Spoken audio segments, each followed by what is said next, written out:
kita si Gen Z sama milenial ini masih bisa menerima kita karena problem hidup kita.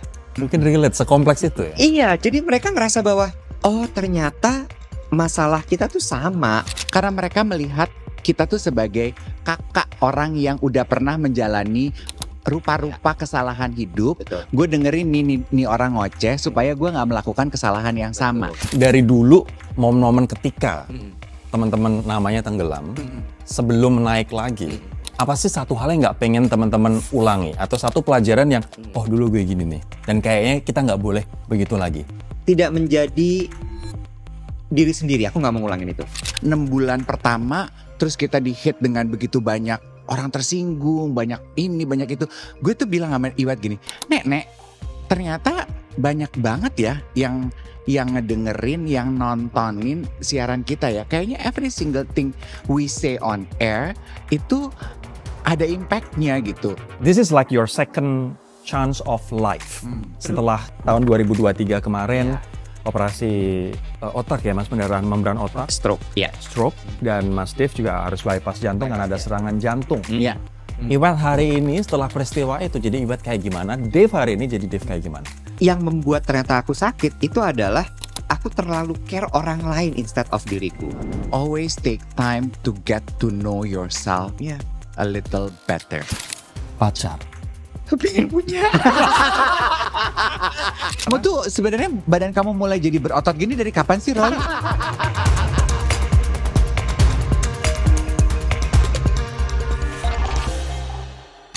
Oke, biasanya kalau orang duet, itu duet nyanyi. Tapi kali ini duet untuk siaran bareng pagi-pagi. Gue juga nggak tahu kenapa mereka bisa bangun begitu pagi. Mungkin karena orang radio, jam 7 pagi sampai jam 8 pagi. Senin sampai Jumat di live TikTok. Siapa lagi kalau bukan Iwat Ramadan dan Dave Hendrik. Teman-teman, welcome. Hai Rory. Hai Rory. Aku sedikit ngerasa grogi sebenarnya. Karena kalian berdua adalah senior dan panutan di dunia broadcasting. By the way, gue mau menjawab boleh ya? Boleh. Mengenai masalah bangun pagi tadi. Oh iya. Rory udah 40 belum? Belum. Hampir Almost. ya. Tunggu deh, You're not even 40? Tiga apa? Tunggu dulu, kenapa sih? Astaga, pantas badannya berotot banget ya. Gitu, gak ada hubungannya. Gak ada hubungannya. Atas umur 40 lebih susah bangun otot. Iya. Selain susah bangun otot, satu lagi adalah susah tidur. Sama bangunnya pagi banget. Jadi itu menjawab kenapa kita sekarang jam 7 pagi. Berarti setiap malam kurang tidur dong kalian? Kita kurang tidur, kurang cinta. Enggak, tapi we slept very early, at least me ya. Iya, at least kita jam 10 gitu udah tidur. Iya. Iya, aku biasanya 8.30. Aku tuh 8.30 kalau nggak ada kegiatan aku udah masuk kamar, udah redup-redup gitu. Kenapa lu ketawa? Iya, ntar Ini tau gak sih? Kan gitu ya, habis makan malam dia minum. Udah ngantuk. Iya. Udah mulai redup-redup gitu, kriam tidur. tidur gitu. Kiri-kiri terus tidur ya. Iya. Anyway, tapi ini menurut gue game changer sih. Untuk yang live duet itu jam 7 pagi.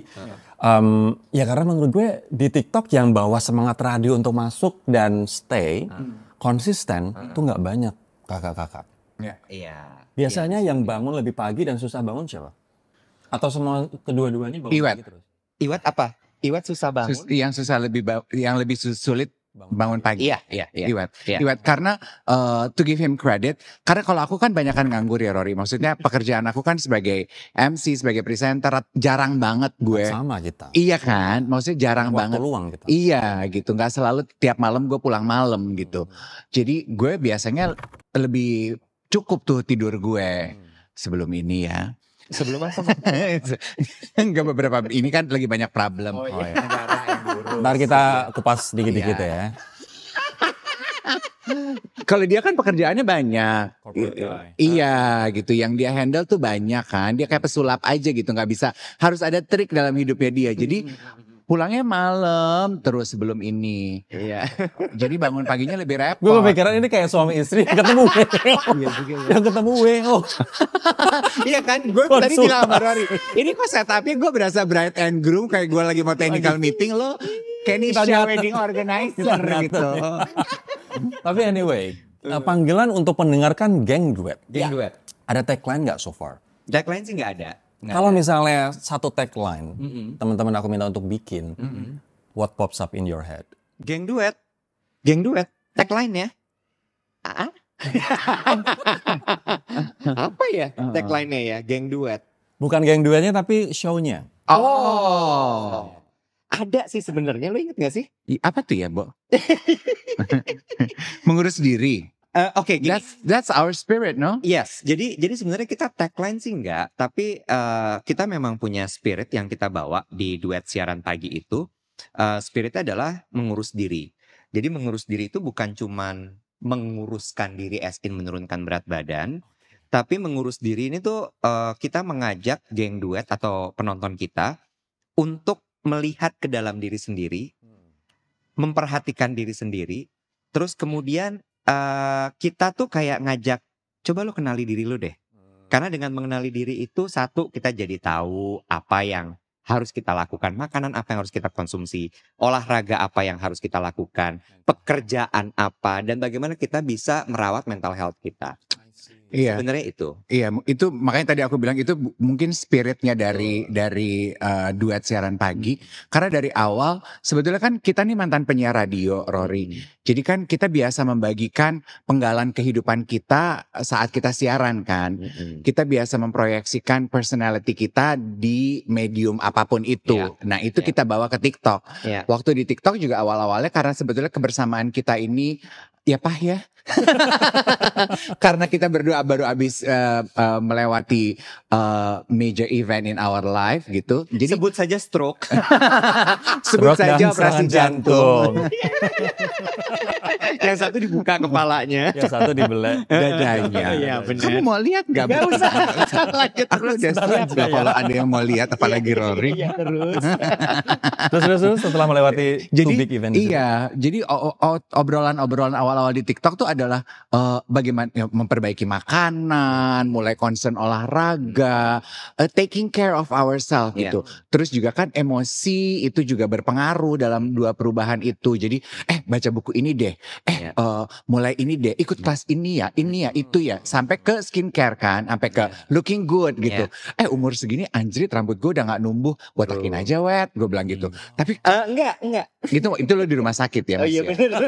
Transoperasi kan Mas. Iya, gue yang bilang sama dia, lu cakep loh botakin aja, gitu ya Nek. Jadi dia Bold and bold. Bold and bold. Oh, Right. Oke. So kalau misalnya come up dengan satu kalimat, then what is the tagline? Tetap lo dia. kayak news anchor dong. ya. Emang dia news anchor. Persisten ya. Kamu bintangnya apa sih Rory? Taurus gue Mas. Kenapa ada trauma dengan Taurus? Enggak, nanya aja dikit. Kalau susah aja. gimana sih? Mendadak sesi cur. Dengan Rory Asyar sama Taurus. Taurus itu menurut gue Gak bisa dipaksa ya. nggak bisa dipaksa dan egonya tinggi sih. Itu iya. Egonya tinggi dan nggak bisa dipaksa. Ketika dia dipaksa atau malah didekte, dia ilfeel. Jadi biarkan dia kayak banteng liar sebenarnya. Gitu. Biarkan dia nyeruduk lo maksudnya. Nanti ketika udah nyeruduk kalian, itu ujungnya udah kayak dicokok. Udah selesai. Udah selesai, mereka udah akan ikut. Terus-terusan ke situ. Terus-terusan. Oh gitu. Suka dikejar atau suka mengejar? Suka dikejar dong. Suka dikejar. Beneran? Taurus itu suka dikejar. Gas wet gas. Kalau Capricorn gimana Ron? Dia kayak dipikir gue tukang ramal kali ya. Tapi berarti Taurus itu sama kayak Leo ya. Sebenarnya kan Leo juga gue. Lu sukanya dikejar, gue gak suka ngejar. Lu suka ngejar emang? Ya, gue suka ngejar sih, tapi gue tahan kok sekarang. Asal jangan desperate ya. Oke, then what's the tagline? Tagline. Tagline ya. Tagline ini lumayan susah loh, Roda. Ini nggak pernah ditanyain sama orang-orang why. Kenapa kamu nanya tagline ya? Karena menurut aku Visi membangun negeri gitu kali ya. No. Tagline-nya kayak Jangan misalnya salah kali. karena itu DNA sebenarnya. Kalau dalam ilmu komunikasi itu tagline adalah salah satu DNA yang Jadi kita kayak pakai visi. premise. Exactly, premise. When you watch this, you get this. This is our promise. Gitu. Itu loh yang ngomongin soal kayak menjalani hidup. Lu gimana sih? Masih jagoan dia? Ketahuan katanya kita udah senior, kita tagline aja nggak tahu apa gunanya. Lu pakai nanya. Tiara, Dika, Hana, Perl sekarang berarti ada kok yang soal menjalani hidup itu loh. Ingat gak sih lo? Ada. Kita kelihatan unprofesional banget nih. Tagline aja kita nggak punya. Anyway. Emang kalau podcast kamu tagline-nya apa? Room for improvement improves your lives. Tuh, room for improvement, improve yourself. Itu punya dia, nggak boleh kita ambil. Oke, anyway. Tapi menarik banget sih karena gue ngelihat podcast kalian sama Melanie Ricardo dan Melanie Ricardo long time friend buat Mas Iwat sama Mas Dave kan. Di situ dijelaskan bahwa kalian tuh sempat pada di masa orang lupa sama kalian. Dan kalian udah menerima itu waktu itu. Legowo bahwa ketika orang udah nggak kenal aku, Dave Hendrik yang extravagant, flamboyant, dan Iwat Ramadan yang begitu bold and professional. Dan kocak di layar kaca. Tapi udah udah nggak inget gitu. But now you're here. Very popular gitu. Semua orang Gen Z dan early millennials tahu gitu. Apa sih momen yang bikin teman-teman waktu itu tersadar bahwa hey, this is our comeback. Momen apa tuh? Oke, mungkin ini lucu sih, Ron. Jadi menurut aku TikTok ini sangat berbeda sekali dengan medium-medium yang pernah aku berada di situ, radio maupun televisi. Dulu siaran radio di Hard Rock FM gitu ya, berapa belas tahun gitu, Cosmopolitan segala. Efek itu nggak sedahsyat ini sih, tidak sedahsyat ini. Terus kemudian TV gitu, udah stripping loh setiap pagi. Bawain acara infotainment yang aku pikir infotainment itu ya segmennya ibu-ibu, banyak yang nonton dan sebagainya, tetap nggak sedahsyat TikTok ini. Nah, balik ke pertanyaannya adalah momen apa yang menyadarkan bahwa this is the comeback gitu. Ketika aku kan kerja bidang aku marketing advertising gitu ya. Jadi ketika ketemu sama klien, itu mereka gini, I saw your show this morning, gitu. Tapi aku pikir ya klien gitu ya. Terus tiba-tiba nanti ada anak agensi lain yang adik-adik, copywriter kah atau AE atau apa segala macam bilang, Mas, gini, mereka ngomong gini. Jadi satu kali kita meeting, kan alignment lah beberapa agensi gitu, nggak cuma agensi aku. Terus tiba-tiba ada satu anak kreatif di agensi yang lain bilang gini, itu Iwat Ramadan. Terus dia ngomong ke tim aku gitu, iya itu Mas Iwat gitu. Terus gitu dia bilang, oh my God, I'm a big fan. Gue nonton tiap pagi, dia bilang gitu. Terus si tim aku tuh ngomong, Mas lucu banget si anak agensi yang itu kemarin bilang kalau dia nonton Mas Iwat tiap pagi. Masih pikir bahwa iyalah gitu ya karena sama-sama bidang. Diajak foto di mall, itu sesuatu yang nggak pernah terjadi. Jarang. Dan mungkin sudah lama nggak mengalami itu gitu. Betul, sampai ada momen di mana aku anxious diajak foto. Kaget, Ron. Kaget. Norak, biasa nggak dikenal orang, biasa. Norak. Karena gini, to give you context ya, sekian lama dulu aku di TV radio segala, diajak foto, tapi nggak posesif itu. Orang tuh sampai gini, sampai gitu. Starstruck. Iya, terus udah gitu, satu lagi adalah ada momennya kan, Iwat Ramadan tuh siapa sih? Temennya Dian Sastro ya. Iwat Ramadan tuh geng Menteri Ceria, temennya Luna Maya. Manajernya Ayu Dewi ya. Itu ada loh momen dikenal seperti itu. Ya, apalagi pas kamu hidup sehat, lari-lari dengan mereka. Korek, tapi nggak pernah Iwat yang Iwat gitu. Sampai Iwat ini apa sih? Dia temennya Dian Sastro. Dia temennya Luna Maya. Dia temennya Ayu Dewi. Gak pernah berdiri sendiri. Dan begitu kemudian masuk. Serupa Angelo ya lu yang gak pernah berdiri sendiri. Iya, kenapa? Kotor mulut. Itu profesi. Profesi ya. Nah, dibayar karena mulutnya kotor. Benar. Nah begitu masuk ke TikTok, ternyata gila ya gitu. Terus kayak aku sudah sedikenal itu lagi. Iya, masuk pesawat gitu. Pramugari atau pramugara itu bisa yang kayak, Mas, hari ini nggak siaran karena mau terbang ya. I was like, wow gitu. Sampai kita punya bercandaan namanya tes jimat. Jadi tes jimat itu adalah oke, kita cek ya seberapa orang kenal kita gitu. Jadi bahkan di airlines kita bilang gini, Garuda aman nih, pramugaranya kenal. Citylink belum terlalu. Dulu tuh bercandaan aku sama teman-teman aku presenter kan dulu kan kita gitu ya. Kita kan hidup karena pekerjaan kita terbiasa dikenal orang kan. Kita selalu we get away because of our fame kan. Masuk restoran nggak pakai reservasi. Kita biasanya karena kita main ber-12 tuh presenter semua. Jadi kita tes jimat coba lu yang maju. Bubar tapi gengnya. Iya, bisa masuk. Terus iya kan kita dapat privileges yang mau beli barang tapi barang itu punya orang, tes jimat lu yang maju. Saya tapi mau banget ini. Ya udah deh buat Mas Dave aja gitu. Iya, itu tes jimat. Iya, itu tes jimat. Tapi dulu. Now Sekarang Orang udah nggak beda, tahu. orang ngebully kita nanti kalau Ada kita kayak ada momennya kita tes jimat lagi kayak reservasi gitu ya. Kita tahu tempat ini penuh selalu gitu. Terus kita nyebut gitu ya. Atas nama siapa? Dave Hendrik misalnya gitu ya. Dengan harapan begitu ngomong Dave Hendrik Ada dikasih tempat. VIP. Atau at least dia tahu, oh Mas Dave. Iya. gitu. Ya, ya. Ini Ada momennya kayak siapa? boleh tolong dispel? Anjay, dispel. Itu ada momen Oh, itu wow. sampai sekarang kita sempat takut tuh. Jangan pakai lagi deh. Laga-laga. Nanti begitu masuk. Jadi bercandaan itu, tes jimat itu. begitu masuk. Terus mereka gini, Mas Dave, Mas Iwet masuk gitu. It's all because of TikTok. Yes. Tapi sebetulnya untuk menjawab juga pertanyaan kamu yang sama gitu ya. Aku sih cukup beruntung. Pengalaman aku sedikit berbeda dari Iwet. Aku tuh cukup beruntung, Rory. Itu sebabnya aku selalu bilang, gue tuh beruntung karena pekerjaan gue tuh nggak banyak milestone-nya. Tapi dalam semua pekerjaan aku, siaran di radio, awalnya di Indika. Terus aku bawain acara infotainment. Terus gue bawain terlibat dalam acara kontes nyanyi. Itu sebetulnya kan dikit. Gue kontrak sama stasiun TV eksklusif. Itu kan dikit-dikit tuh. Cuman 4 bahkan saking dikitnya Jack. Tapi 4-4-nya itu menciptakan ripple effect yang Powerful. iya, powerful. Walaupun engagementnya bahasa anak sekarang tidak seperti era TikTok ini. Jadi pada kala itu gue sudah cukup terbiasa sebetulnya. Orang dari Sabang sampai Merauke kenal gue. Gue selalu mendapatkan apa yang gue mau. Itu udah biasa gue.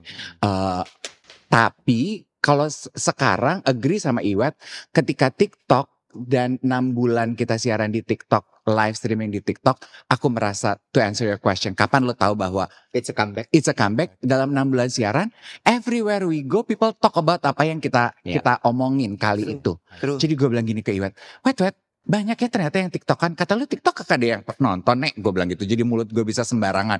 Kata siapa gitu. Terus satu-satu, ini kan karena udah lewat jadi boleh diceritain ya. boleh. Orang tersinggung gitu dengan omongan gue di TikTok. Iya. karena mungkin terlalu asik ngobrol dan mungkin terlalu cablak juga dan akhirnya banyak yang tersinggung. Contohnya gimana, Mas? Aduh, contohnya.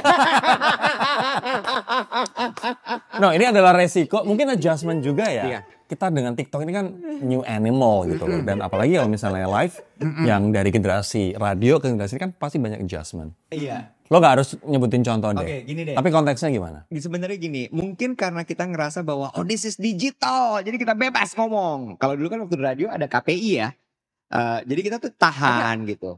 Ada loh. Emang lo gak pernah dikirimin surat sama KPI? Modelan kayak gue ya masa enggak?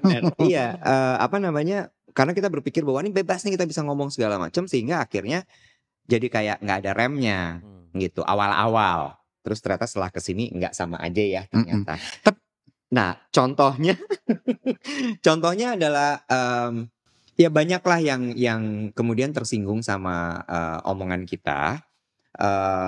Misalnya kita berkomentar terhadap sebuah acara gitu, atau kita berkomentar terhadap sebuah satu peristiwa gitu. Itu banyak yang merasa bahwa wah tersinggung nih, dan yang sedihnya banyak dari mereka yang nggak denger langsung. Jadi mereka cuma dapat forwardannya. Karena acara kita ini juga lucu. Acara kita direkam ulang sama orang. Direkam ulang lalu ditayangkan di platform digital lain gitu. Dan kita biarkan itu gitu. Dan itu tuh ternyata di forward kemana-mana gitu. Nah itu yang kemudian jadi banyak kesalahpahaman di situ. Betul, karena selain dipotong juga suara kedua, suara ketiga, tangan kedua, tangan ketiga, itu efeknya lebih menyakitkan sih kalau di luar konteks. Ada kayak komen-komen di kolom komentarnya yang mengarahkan ke satu pihak, satu orang atau institusi gitu. Kalau lo pengalaman lo gimana, Mas Dev?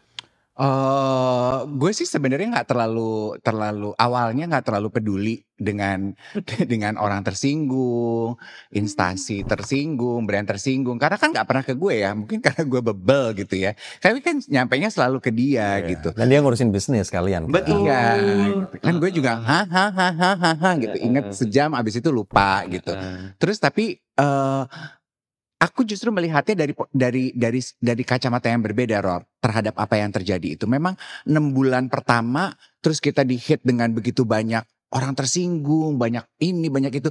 Gue tuh bilang sama Iwat gini, Nek, ternyata banyak banget ya yang ngedengerin, yang nontonin siaran kita ya. Kayaknya every single thing we say on air itu ada impactnya gitu. Kebetulan aja yang nyampe ke kita lately negatif. Tapi kan kita bisa lihat dari sisi yang berbeda ya, bahwa sebanyak itu loh yang menyimak siaran pagi kita.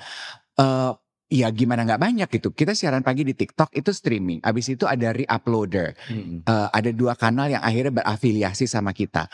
Itu kan penontonnya juga growing terus kan gitu. Jadi apa yang kita omongin 6 bulan lalu masih terus di forward dan dibahas orang sekarang. Dengan adanya kejadian-kejadian itu, adjustment apa sih yang kalian lakuin teman-teman? Nggak ada kalau gue. Adjustment mulut mungkin nggak ya? Kalau aku lebih aware aja sih nanggepin dia.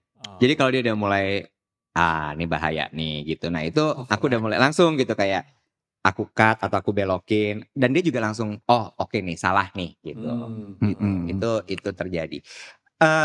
Ada balik lagi ini sedikit soal tadi this is comeback gitu ya. Momentum ketika satu produk atau brand tiba-tiba reach out ke aku bilang gini, thank you ya kemarin di mention sales kita naik. Serius? Iya. Itu sebetulnya betul good point. Itu benar-benar kayak wow. Iya. We didn't expect that. Kalian mention atau kayak ada keranjang kuning? Iya. Nggak ada ya. Karena kita bener-bener kayak dia suka, terus dia ngomong Di siaran. dia cerita. Gue nyobain ini wet gitu. I think you would love it. Abis itu baru kita ngobrol. Kayak gini nih ngobrol sambil makan, sambil minum apa. Terus dia kan nanya. Organik ya, bener-bener kayak dia cerita aja gitu. Ya udah abis ini gue kirimin spray gue ya. tapi good question. Gue jadi tersadar. Mungkin itu ya. Abis ini kalau orang tanya itu yang akan kita jawab. Taunya bahwa efek siaran kita it's a comeback for us adalah itu sebetulnya. Ketika pertama kali makanya kita bilang racun duet gitu. Akhirnya jadi kurasi. Awal-awal tuh itu ya Wet ya. Gara-gara dia beli coklat, dark coklat di Minimart. Terus dia cerita gitu bahwa ini beli di Minimart harganya murah tapi enak banget loh, terus bla bla bla bla bla. Itu salesnya naik. Gila. Iya, orang-orang pada beli sampai habis. Terus dari situ kita ada 2 istilah, satu racun duet, satu lagi geruduk. Apaan Geruduk guys. Jadi kalau udah geruduk tuh sebuah dari mereka ya, itu sebuah kode untuk ayo kita beli, ayo kita samperin. Terakhir lagi ada lagi Vidi Aldiano. Vidi Aldiano di DM sama Dave untuk diundang podcast. Vidinya gak balas-balas. Cekin DM gue. Digeruduk sama geng duet ke semua kontennya Vidi, komennya bilang balas DM-nya Dave. Astaga. Sampai segitunya. Obses banget sama kalian ya. Itu 3 awal ya. Iya, itu yang kita wow. Ini di radio gak kejadian kayak begini? Enggak. Obsessed ini. Iya, enggak. Mungkin karena radio belum zaman sosial media ya. Kalau sekarang apa to give credit to everyone yang juga engage dalam hal ini. Kayak kita ngomongin coklat gitu. Terus kan mereka penasaran, mereka beli, mereka posting, terus aku repost, teman-temannya repost, mereka pergi ngantri, mereka post, gue repost. Itu kan creating the ripple effect gitu. Kayak waktu kita ice cream punya teman lo itu yang terus gue gini. Iya. Itu teman lo nggak mengakui kalau gara-gara kita. Enggak, itu kan gara-gara Gigi. Begitu begini. Gue kali yang rekomendasi. Lian Nek gitu. Maaf ya Mbak. Karena dia nggak nonton TikTok kita gitu. Itu a first few moments yang akhirnya kita sadar. Oh my gitu. This can be something ya Wet. Oke, tapi dari dulu momen-momen ketika teman-teman namanya tenggelam, sebelum naik lagi, apa sih satu hal yang nggak pengen teman-teman ulangi? Atau satu pelajaran yang, dulu gue gini nih, dan kayaknya kita nggak boleh begitu lagi di masa-masa kita tenggelam. Ada nggak? Nggak konsisten misalnya? Kan banyak kreator yang tergoda untuk make something, tapi karena nggak konsisten, akhirnya nggak jadi apa-apa gitu. Oke. Aku duluan kali ya. Silakan. Silakan Bapak. Tidak menjadi diri sendiri, aku nggak mau ngulangin itu. Lo sempat nggak jadi diri sendiri maksudnya? Yang lo pakai warna-warni, sepatu beda warna. Itu nggak menjadi diri sendiri. Jadi dulu tuh bayangin gini, kalau udah masuk TV tuh jadi artis. Kalau jadi artis tuh harus jadi yang gegap gempita gitu segala macam. Rambut dicat warna-warni, pakai baju begini begitu segala macam. It wasn't me. It wasn't you. Iya, it wasn't me gitu. Terus udah gitu tidak menjadi diri sendiri itu apalagi ya? So asik. Sementara begitu masuk ke TikTok ini, it was me. Yeah. It was me candid. Karena kan settingnya juga living room. Yeah. Baru bangun tidur. Jadi kalau bahkan ada banyak gitu di kolom komen, Iwet ini nyebelin banget ya. Ganggu banget, tengil banget. Karena memang aslinya dia begitu. Emang begitu. Emang tengil. Jadi what you see on screen, in my Emang real life begitu. is me. Gitu, intimidating. Ya. Banyak orang yang bilang bahwa di TikTok tuh justru malah orang berpura-pura, tapi buat kalian justru malah being yourself. Karena kita capek pura-pura. Karena kita kan late bloomer sebetulnya berkenalan dengan sosial media, dalam hal ini TikTok gitu. We are under the impression bahwa kreator-kreator TikTok tuh they can be themselves ya. Mereka bisa menjadi diri mereka ya. Mereka yang terkenal di TikTok itu kayak siapa tuh Wet yang kreator TikTok yang gue suka banget, yang dia bisa jadi Spider-Man manjat-manjat ya. Ganta Oh gitu. Ganta. Si lucu itu. Iya. Astaga gitu. Asik banget nih gitu. Ini apa sih, animalistik apa? Bunga kah dia, kaktus kah? What is this gitu ya. Bukan what is he ya. What is this gitu. Lucu banget nih. Itu kan awal-awal perkenalan gue dengan TikTok. Terus jadi gue pikir, kita juga akhirnya we can let loose nih. Kita kerja di TV, kita kerja di radio, kita kan punya batasan kan gitu. Ada border yang nggak bisa kita cross gitu. Exactly. Ternyata di sosial media kita bisa menjadi diri kita. Mungkin itu kali yang kita merasa bahwa Finally, true. Sama itu tadi menjadi diri sendiri gitu ya. Terus kemudian yang kita tidak, kalau aku gitu, nggak mau aku ulangin lagi juga adalah, nah ini, disetir sama orang lain. Dulu kan masuk radio, masuk TV kan semua dengan aturan-aturan ya. Media group anyway. Exactly gitu. Mereka punya semuanya aturannya, lo harus begini, harus begitu. Kita terabas aja sekarang. Dan ternyata memang candidnya itu yang orang suka ya. Asumsi kita ya saat ini gitu.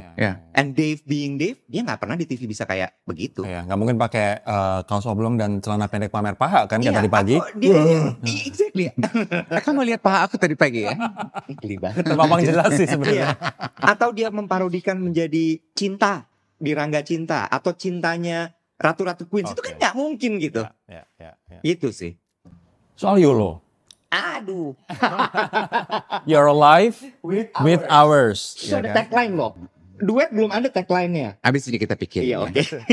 Apa yang terjadi dengan YOLO? Kenapa nggak dilanjutin? Padahal itu juga udah punya fans obses tersendiri anyway. Iya. Nggak salah. Bapak juru bicara, kita persilakan Mas Dev untuk saat ini menjawab. Gue takut salah nih. Kenapa lu gila yang susah kasihnya ke gue? Loh tadi dia jawab yang susah-susah mulu. Gantian.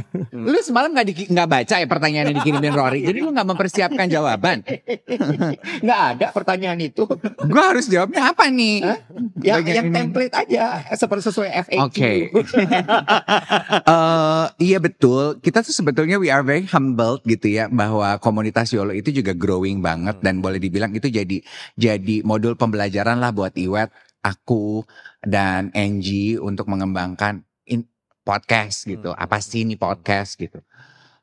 Dan melihat ripple effect dari komunitas yang mungkin kalau lu bandingin sama content creator lain gak ada artinya gitu.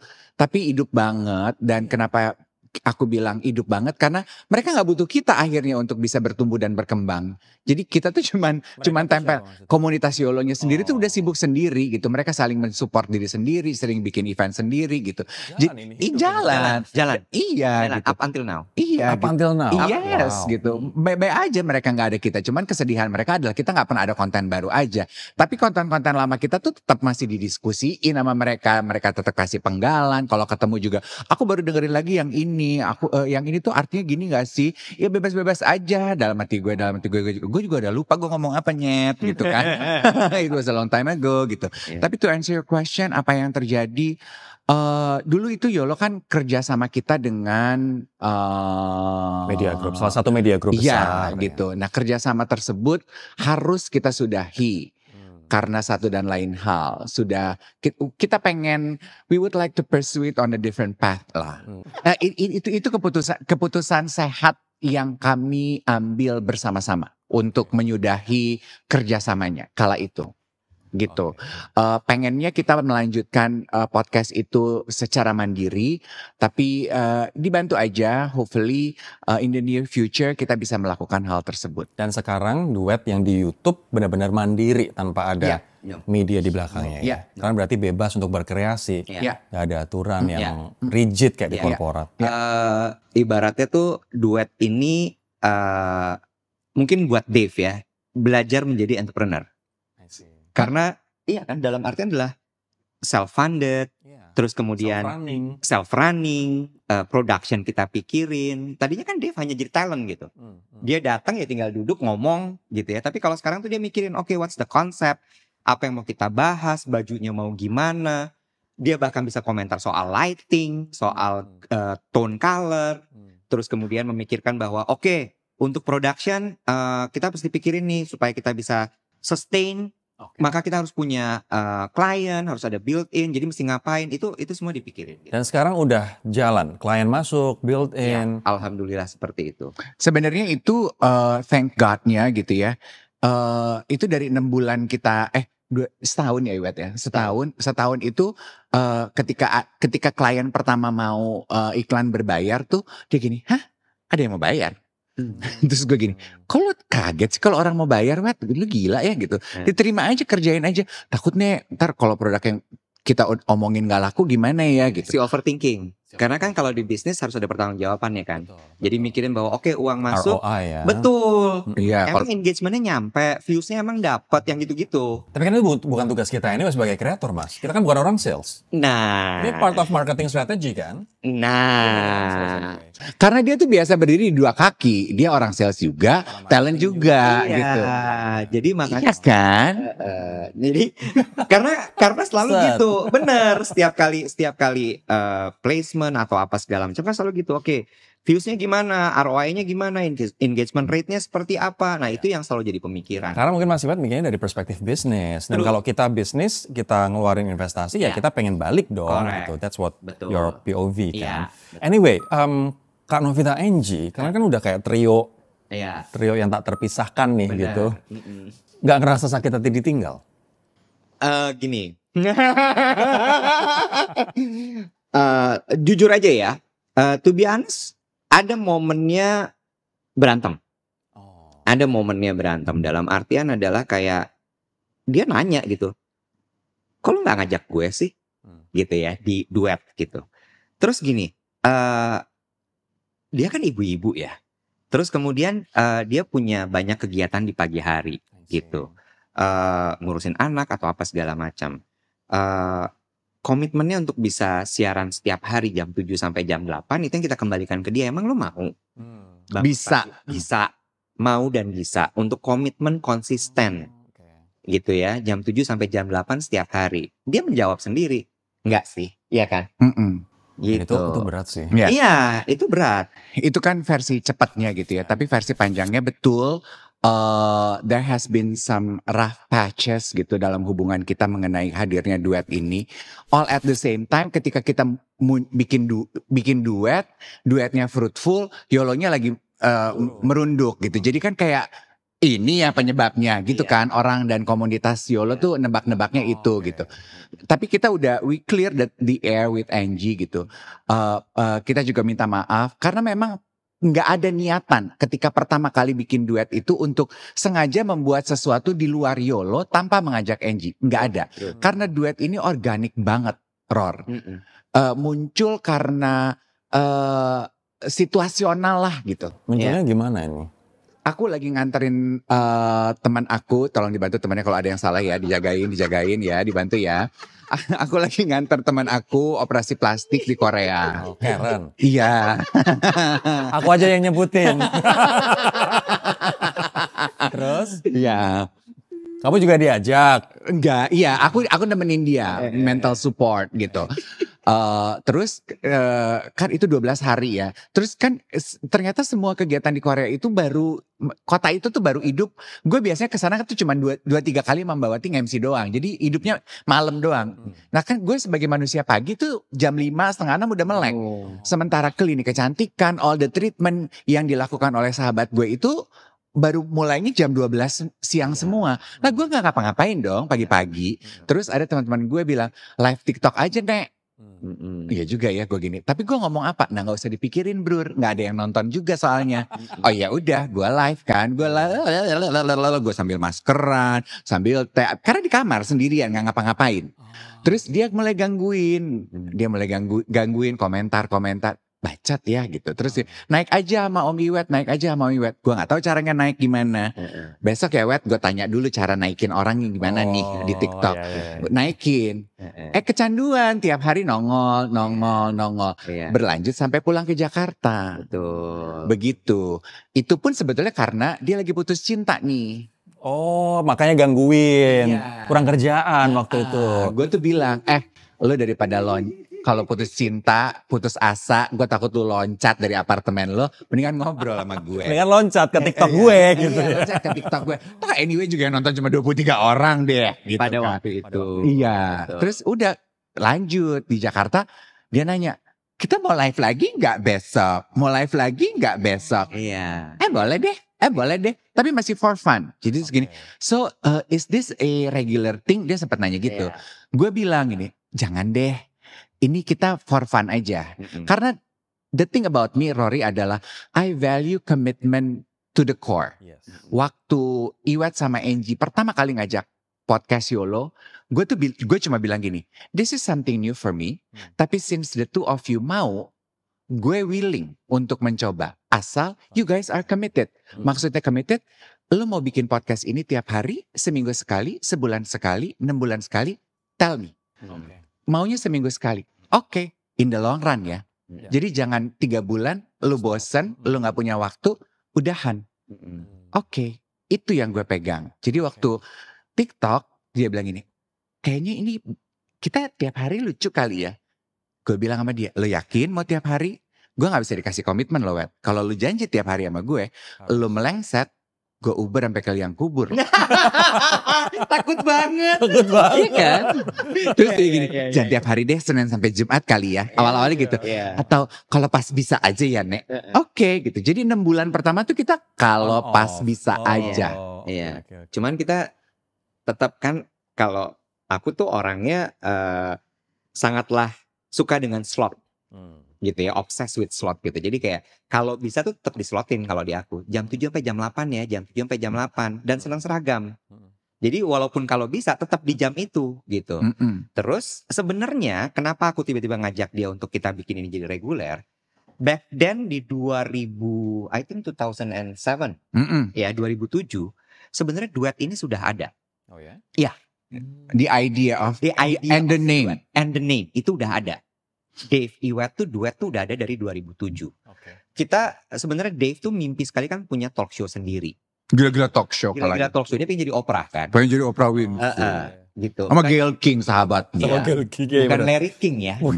Ya. Beda ya. Beda. Enggak, dia lebih Oprahnya bukan Bukan Larry King ya. Talk show laki-laki itu juga ada gitu ya. Larry King juga udah almarhum anyway. Anyway, terus kemudian aku pikir gini, pada saat itu kita sampai bikin pilot. Kita bikin pilot dengan konsep yang mirip ya sama yang duet with sekarang.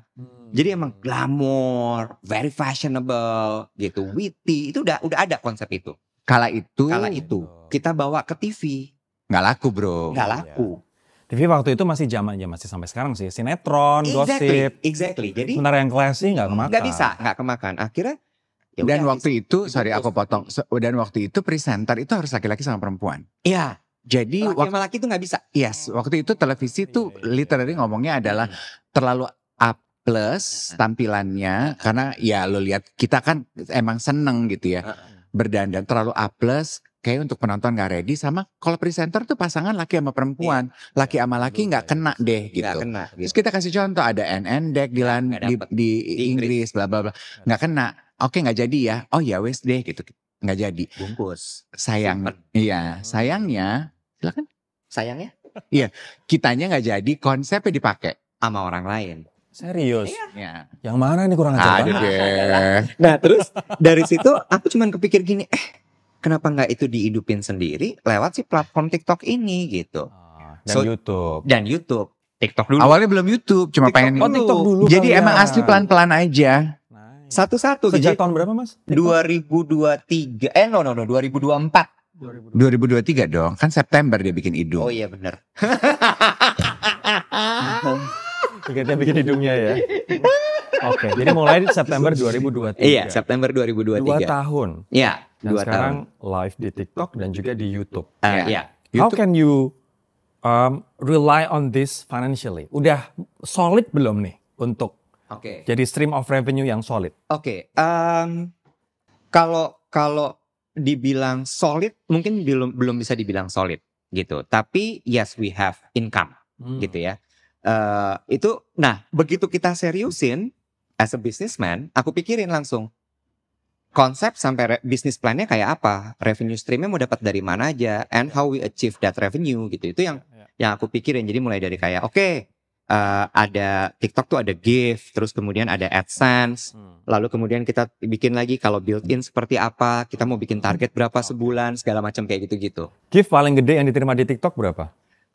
Paling gede tuh singa Gift. ya, apa laut, apa universe ya? Atau paus sih? Paus. Aku nggak terlalu ini. Kita dapat paus dan kita pernah dapat singa sih. Berapa itu? 5 million. 5 million? Ya walaupun sampai ke kita cuma 1 juta ya. Potongannya gede banget soalnya. Itu potongan pajak atau apa sih Mas? Nggak tahu, potongan platform, Iya, potongan iya. pajak. To segala clarify, Iya. potongan platform sama Iya. potongan pajak Iya, gitu. iya, Jadi iya, gift-gift yang diterima oleh kreator di Iya. TikTok itu sudah bayar pajak gitu. Jadi dari 5 juta tinggal 1 juta. Iya. Kasihan kali 20% doang Bang. Ih, bukan lagi lah. Ini juga kita bingung loh mau gimana. Oke. Gitu. Oke. Kita pengen pokoknya game dulu. Aku pengen nyebut satu kata. Kalian nanti jawab, deskripsikan atau Oke. boleh terserah komentar Siap. apa kayak gimana. Followers. Numbers. Mas Dave, numbers. You? Demanding. Dibanding gimana Mas Iwet? Aku tuh selalu dibandingin sama Dave. Dalam hal rambut. Wah. Jadi gini, Maaf. enggak. Dave itu sangatlah cater semua keinginan, kebutuhan, kemauan dari followers. Oke. Dia balasin DM, komen dibalesin, semua Gak ada kerjaan. gitu. Sehingga selalu di-compare gitu. Sementara Mas Iwet cuek. Mungkin anak sibuk. membatasi diri sih sebenarnya. Karena pertama Jadi mungkin kalau kamu yang DM dibales. Kalau lu yang DM, lu yang DM. nggak lebih karena gini, aku cuman jagain aja gitu diri aku juga. Jangan sampai aku kemudian jadi masuk ke dalam sebuah lubang yang terus bergulir sampai akhirnya aku nggak bisa kontrol. Karena too much social media juga toxic banget. Exactly gitu. Jadi aku sampai batasin gini, lo kalau masuk ke kolom komen aja, gue masih bisa balas ke situ. Oke, oke. Tapi kalau udah masuk ke DM, Ya. it's too much for me, Oke. ya. Oke. Karena kadang-kadang ada loh Ror yang cuman mau, Dave juga ngalamin. DM tuh cuman pingin disautin aja, tapi nggak berhenti. Dan ketika nanti kita berhenti, dia marah. Kok diem kak? I was like, why? Iya. Atau kalau nggak minta follow balik. Iya, do I have obligation to talk to you every second? Enggak kan? Terus kemudian sampai akhirnya aku bikin batasnya adalah kolom komen atau di broadcast channel. I see. If you want me to reply your message, ngobrol di Dua itu. dua itu. Oke. That's followers. Ya, Haters. I don't care. You don't care, Mas G? Followers. Haters are Iya. followers ini Iya, gitu iya. ya. Karena maksud aku gini, itu yang aku pelajari dari zaman aku siaran gitu. I mean, look at me gitu. I wear my emotion on my sleeve. I wear my character on my forehead gitu. Orang tuh ngelihat gue tuh gampang, nggak ada gray area kan. It's either you like me or not gitu. Iya kan. Dan buat aku kenikmatan paling, kalau orang begitu ngelihat gue langsung suka, easy peasy. Tapi one of the greatest pleasure that I find adalah ketika orang yang tadinya sebel sama gue, I see potential in you darling. Buat gue akan lebih menyenangkan ketika gue tahu orang yang tadinya sebel banget sama gue, terus akhirnya jadi my number one loyal supporter. Jadi hater is actually potential. Iya, dan hater adalah fans yang tertunda eventually. Iya. Gila, fans yang tertunda. Tapi bicara mengenai membalas DM gitu ya, karena menurut aku gini, ada alasannya.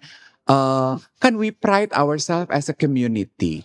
Kalau lo nggak mendengarkan kebutuhan mereka. Kan sometimes apa sih yang dibutuhin mereka? Mereka cuma orang yang nge-DM kita tuh cuma pengen diwaro, di notice. Itu kan juga kenapa orang kirim gift, kirim nge-tap, nge-like, kirim heart itu karena they just want to be noticed gitu. Ya. Tapi ada nggak komentar haters yang bener-bener kalian inget dan itu sakit hatinya stays gitu? Kalau aku enggak. Enggak ya Mas? Enggak, karena ya balik lagi, aku selalu menganggap gini, maksud aku gini, I treasure, balik lagi yang Dave bilang tadi soal community gitu ya.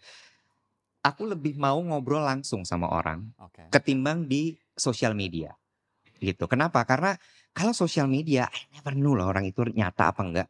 Aku nggak pernah tahu dia backgroundnya apa. Dia manusia beneran apa bukan. Dia punya intention apa. Tapi kalau nyata begini gue akan ngobrol karena iya. Nah balik lagi adalah haters tadi. Ketika ada komen-komen seperti itu aku cuman gini.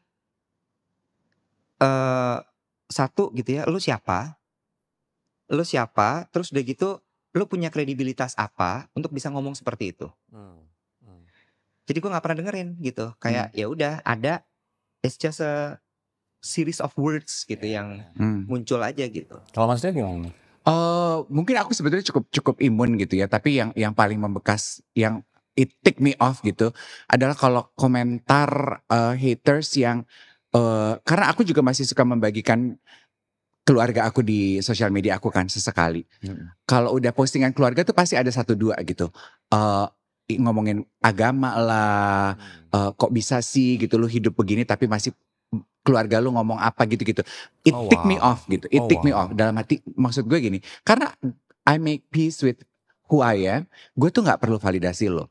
Kalau dulu gue emosi gitu. Kalau sekarang gue biasanya I take time untuk, gue biasanya gue lihat, I go to his or her account, gue akan buka accountnya, jadi gue I put a face behind only those words gitu.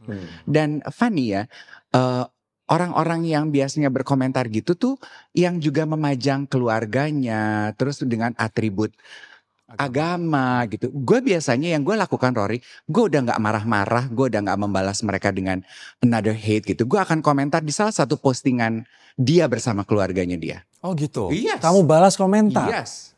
Apa biasanya komentarnya? Seneng banget. Biasanya kan kayak gitu kan, nama anaknya, nama istrinya dia jabarkan tuh di bio. Seneng banget ngelihat ayah dari Emma dan misalnya namanya papanya Budi sama Sri. Di foto ini keluarganya tampak bahagia, sehat-sehat ya Bapak. Salam buat istrinya ya Bu Santi. Salam kenal dari saya Dave Hendrik. Son. Tapi tetap nice. Of course. Tapi orang tahu intentionnya adalah untuk hey, yes, you are being watched. Yes, gitu. Maksud gue, I see you as a human being. I hope you see me as another human being. That's it. Gue ini bukan cuma just a face you see on your phone. I'm a real flesh and blood. Okay.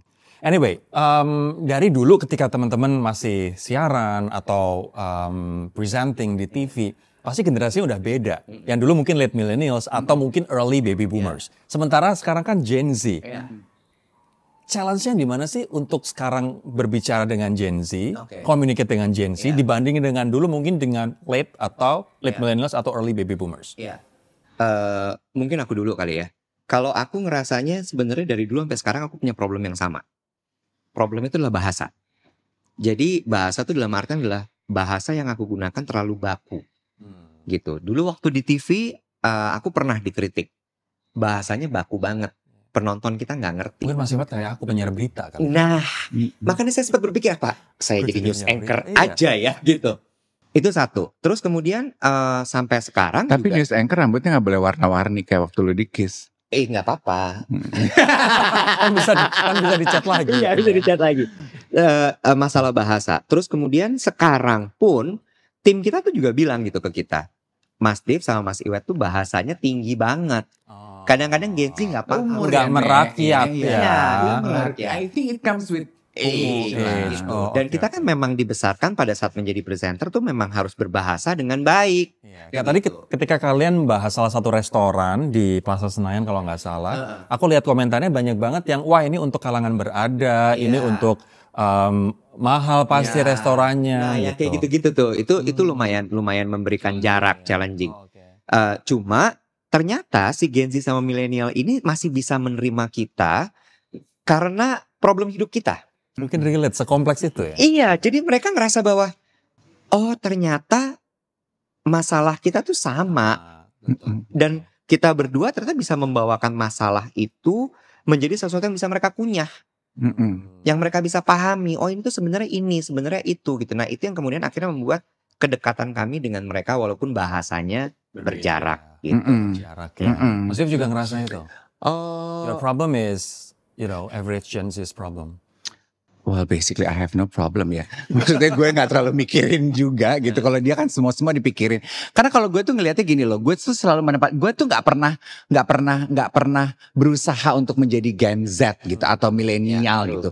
Gue enggak gitu. Karena gue tahu, gue sadar posisi sama sadar umur Ror gitu. Kalau tim kita bilang gini, harus lebih Gen Z dong cara bicara sama bahasanya Mas D. Gak bisa gitu. This is how I talk. Kok ngegas? Iya enggak Mas D. Gak bisa sayang gitu. Iya kan, diksi itu kan ada hubungannya dengan latar belakang kehidupan. Iya, bacaan. Iya gitu. Dan akhirnya lo gak akan jadi diri lo sendiri anyway. Gue jadi laki-laki keriput yang berbahasa Gen Z tuh ya buat apa bro? Ya toh. Jadi dan gue tuh sadar posisi kayak waktu ini yang kita pelajari di YOLO. Milenial Z itu nonton YOLO dan nonton duet sekarang karena mereka melihat kita tuh sebagai kakak orang yang udah pernah menjalani rupa-rupa kesalahan hidup. Gue dengerin nih orang ngoceh supaya gue gak melakukan kesalahan yang sama. And now parents recommend our show kepada anak-anak mereka juga to fill in the gaps, isu-isu yang mereka gak bisa penuhi dari anak-anak mereka. Lucu deh, ada beberapa penonton kita tuh yang nonton adalah anak sama ibu atau anak sama bapaknya. Nonton bareng. Ya mungkin Sendiri-sendiri kalau sekarang kan. tapi didiskusikan. Oh I see. Didiskusikan. Jadi sampai kita pernah ketemu gitu ya yang mamanya antusias sekali pingin foto sama kita. Terus anaknya gak pingin foto tapi gini, aku suka diskusiin obrolan om berdua sama mama. Jadi kayak, oh lucu ya, menarik gitu ya. Mungkin buat kita, buat anaknya kayak, lo gak ada gunanya, ada tampil di sosial media gue. Tapi mungkin ibu gue mau pasang di Facebooknya oke lah gitu ya. Oh wow. Iya. Tapi akhirnya kalian bridge the gap dong antara dua generasi yang berbeda ini. Correct. Gitu loh. Correct. Yuk, kita nggak berniat Berniat, sebenarnya. tapi eventually itu relate Iya. sama mereka. Iya. Jadi Oke. ibunya dapat, anaknya juga dapat gitu atau bapaknya. Aku pengen sekarang fokus ke this is like your second chance of life. Setelah tahun 2023 kemarin operasi otak ya Mas, pendarahan membran otak, Stroke. Iya. stroke, dan Mas Dev juga harus bypass jantung karena ada serangan jantung. Iya. Kalau misalnya teman-teman pasti udah baca banyak gimana kalian waktu itu mengalami, terus kalian harus dilarikan ke rumah sakit, terus kalian harus operasi, lumpuh di bagian sebelah kiri, dan Mas waktu itu ketika beraktivitas di tengah-tengah aktivitas gitu. Tapi aku pengen dapetin the impact after that big occurrences. Iwat hari ini setelah peristiwa itu jadi Iwat kayak gimana, Dev hari ini jadi Dev kayak gimana? Pasti dulu Pak. Boleh, silakan. Gue sih I would have to say gue lebih carefree ya dalam hidup Ron. Nah, iya. Sampai sekarang lo carefree juga? Lebih carefree gitu. Lebih carefree. Dulu I was very rigid person gitu. Gue tuh orangnya sangat kaku sekali Rory gitu. Kayak contoh kecil gitu ya. Di pekerjaan, di pertemanan aja gue kaku, apalagi Tahu Arca nggak? Nah, ya kayak gitu dia. apalagi di pekerjaan ya. Mungkin orang yang dulu pernah bekerja sama gue tahu, oh ini rese gitu. Karena gue mengakui gue rese. Karena gue tuh satu kaku dan I know I am that good. Jadi buat gue ya bear with me. Gue kasih lu 100%, ya lu juga kasih 100% dong. Kalau enggak it won't work. Kayak misalnya dulu tuh ya, lu panggil gue calling and shooting, kamera roll, jam berapa kamera mau nyala? Jam 7 pagi.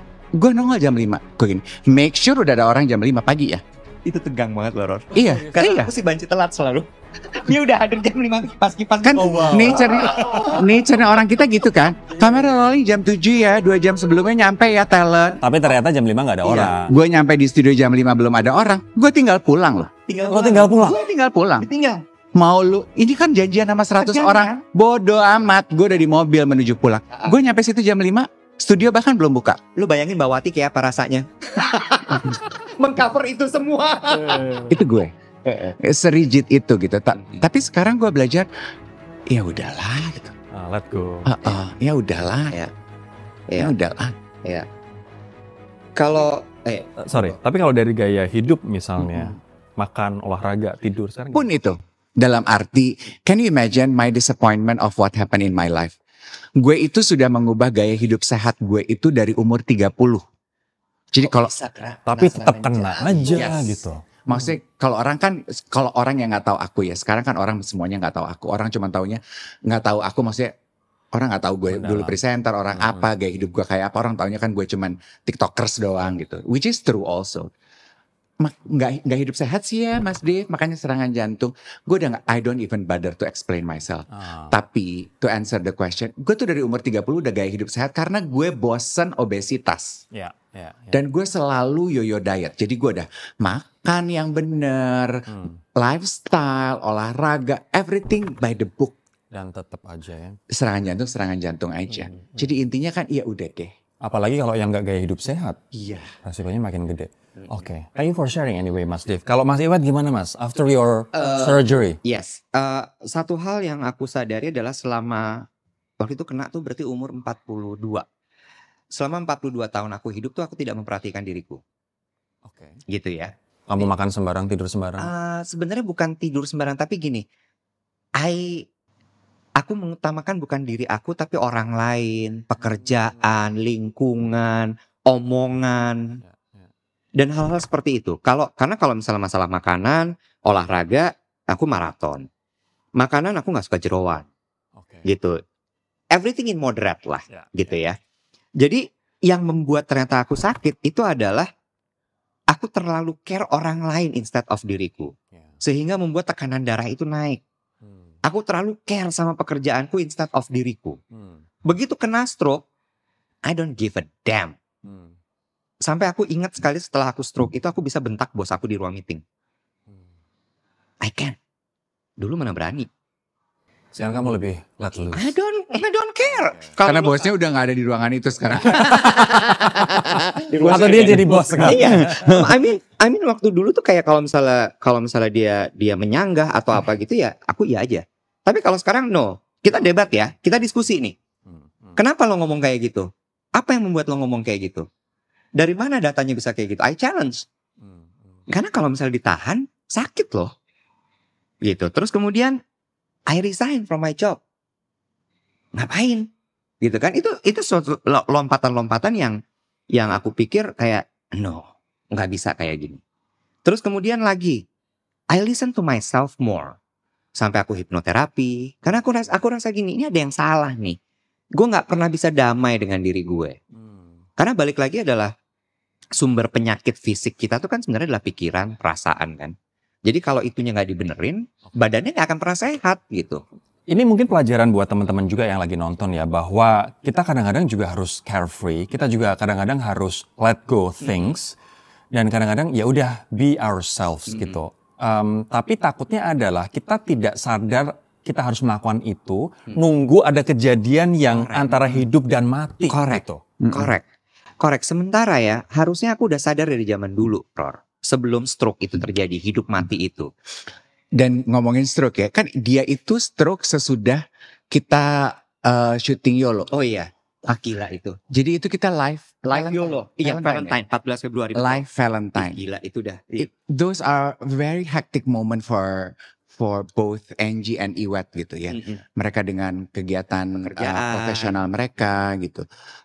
All at the same time, gue very demanding. Lo komit lo punya podcast sama gue. Terserah lo mau sesibuk apapun. Seminggu sekali lo harus syuting sama gue.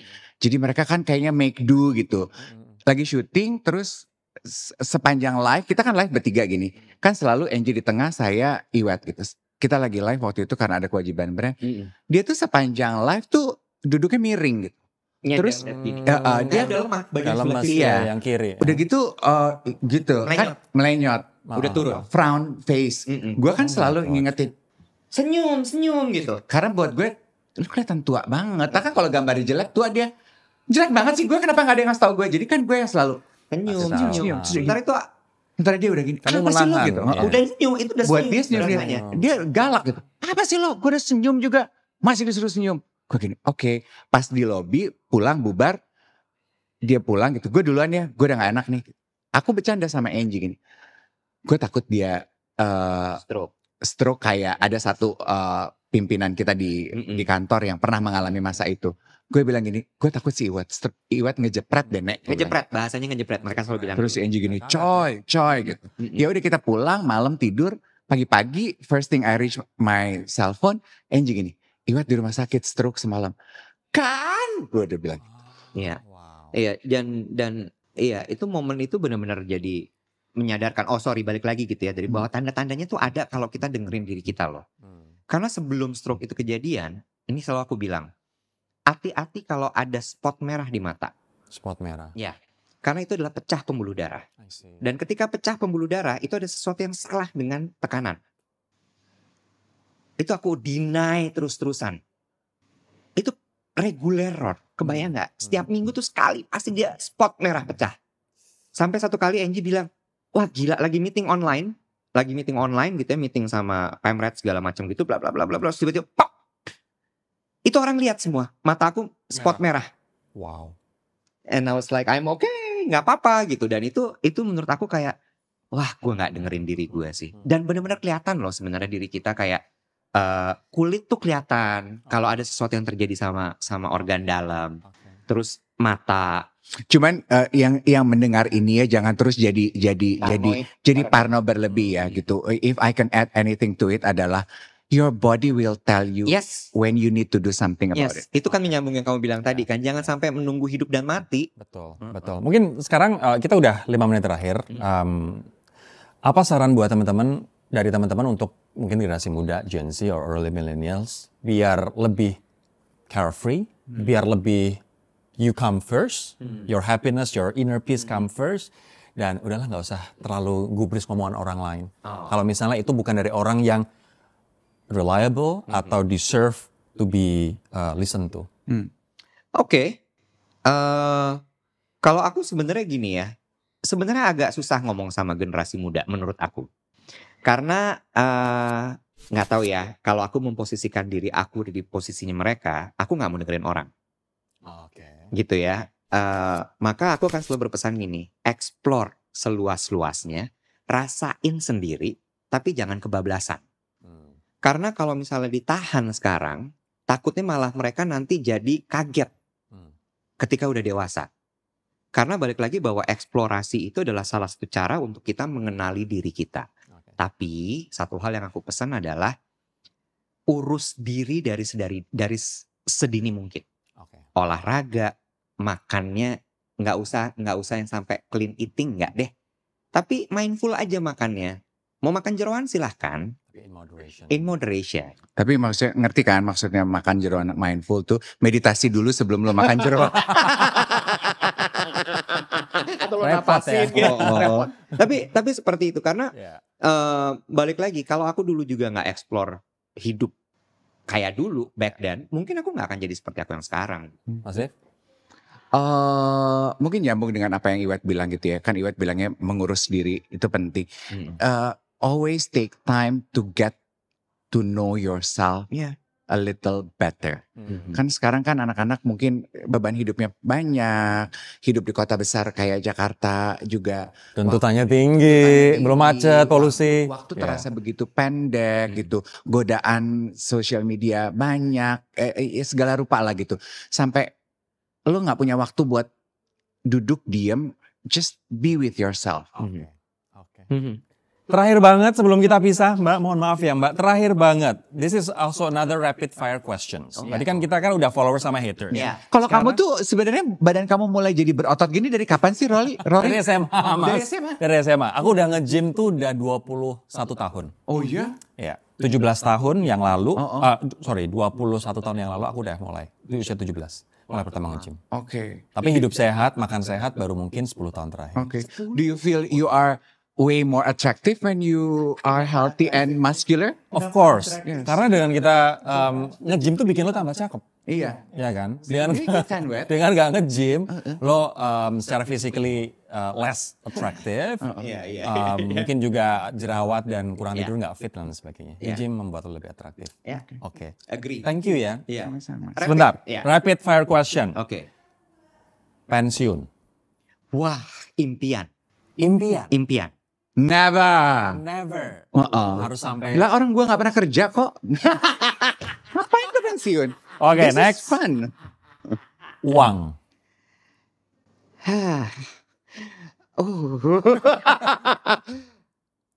Harus punya. Harus punya. Uang. Uang Bukan budak kan? luxury. Luxury. Oke. Menua. Sesuatu yang harus diterima. Privilege. Privilege. Pacar. Pengen punya.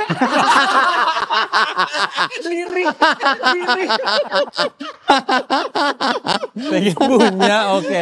Teman-teman silakan. Ada posisi lowong ternyata. Silakan Anda jawab. Pacar. Iya. Yang jawab Mbak Wati. Pacar. Oh, Kenapa? Pacar? Pacar? Soulmate mungkin ya. No, not soulmate. Myself is my soulmate. Life mate. Life mate. Iya, teman berbagi hidup aja. Anyway, gue jadi teringat bahwa tadi pagi kalian siaran soal restoran Cina dan ada satu partner makan lo yang ngeribetin lo cara pegang sumpit, cara megang mangkok nasi karena dipikir kayak itu gaya orang peminta-minta, pengemis. Sampai apa namanya? Cara makan kulit bebek packingnya aja juga dikomentarin. Itu bukan pacar, Mas Dev?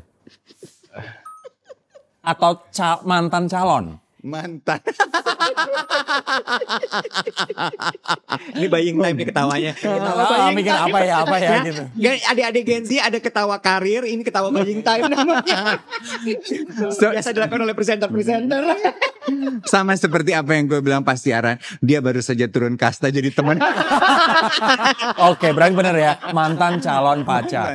Terakhir guys, terakhir, cinta. Wow. Cinta tuh buat aku ekspresi. Iya. Necessities. Kebutuhan, keharusannya. Iya. Oke. Teman-teman, thank you so much. Terima kasih banyak. Buat kamu cinta apa? Buat aku cinta ada di saat di atas ataupun di bawah. Oh, Iya. that's sweet. Kadang-kadang ada ketika hanya kita di atas, tapi ketika kita di bawah cinta itu pergi, berarti itu bukan cinta anyway gitu. Jadi cinta harus selalu ada. Harus selalu ada. Entah posisi kita lagi berjuang atau kita lagi menikmati hasil. Oke. Terus abis ini kita jacuzzi bareng apa enggak sih? Kita sauna aja ya. Oke, I'll see you around. Bye-bye.